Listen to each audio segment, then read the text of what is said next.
Olá, hoje é dia 22/8/2025, dia 22 de agosto. E o ventão tá bravo hoje de novo, hein? Eu fiz um vídeo antes de ontem.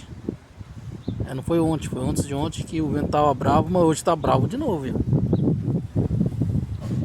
É que o vento lá no Rio Grande do Sul chega até a 100 km por hora. Aqui eu tô em Garopaba, Santa Catarina. Aqui o ventão tá bem forte também.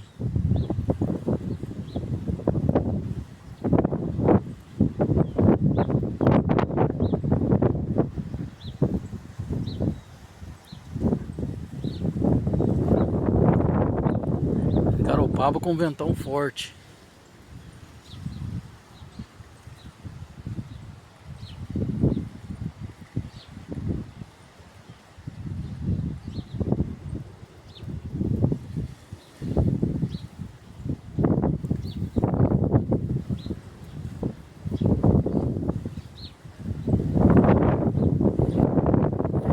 Chega a subiar o vento.